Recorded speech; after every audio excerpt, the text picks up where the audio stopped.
C'est l'heure de l'Instant Jardin avec Villa Verde les Sables d'Olonne, votre jardin d'idées ouvert 7 jours sur 7.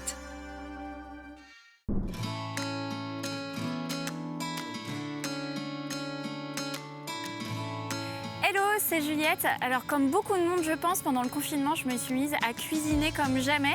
J'aime bien mettre des herbes aromatiques dans mes plats. Aujourd'hui, j'en ai pas chez moi. J'en achète au supermarché, pas très écologique en plus de ça. Donc aujourd'hui, direction Villa Verde pour que j'en achète.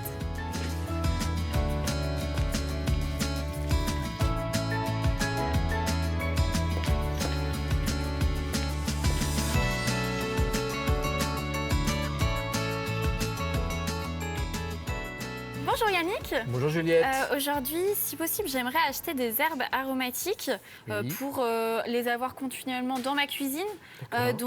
Lesquelles je pourrais planter chez moi dans mon extérieur? En fait, elles sont toutes cultivables à l'extérieur, Oui. dans un petit jardin potager. Ouais. À ce niveau-là, il n'y a pas de souci.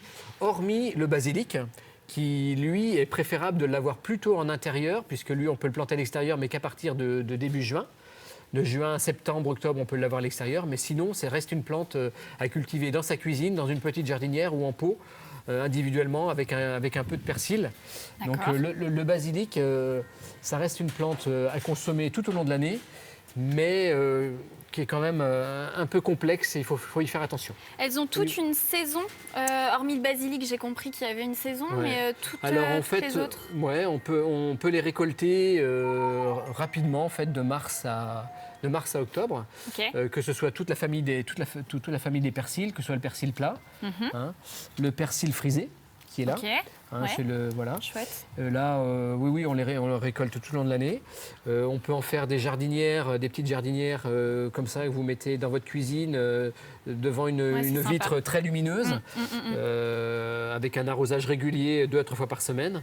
Elles sont plutôt faciles à entretenir, Elles sont justement. toutes très très faciles à entretenir, franchement assez simple, c'est donné un peu à tout le monde. Hein. Et il y en a qui sont assez envahissantes, non, par contre? Ouais, c'est vrai qu'il faut faire attention un peu, je pense surtout à la menthe, Oui. à la famille des menthes, que ce soit la menthe poivrée, la marocaine ou la menthe toute simple, qui deviennent un peu envahissantes et qui peuvent vite prendre le dessus sur toutes les autres variétés d'aromatiques et condimentaires.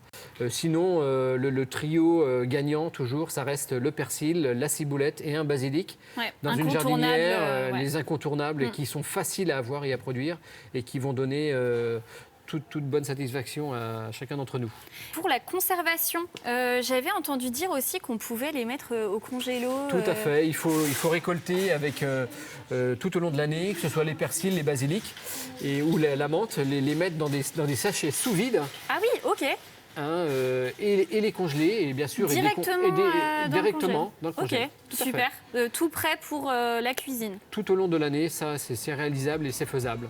Après, on peut également récolter le persil et la menthe, les mettre dans un verre d'eau, ça une bonne semaine au frais, même dans le réfrigérateur. Ouais. D'accord. Ça tient très bien. Je pense que j'ai toutes les herbes aromatiques pour bien cuisiner. Merci Yannick et puis bonne journée.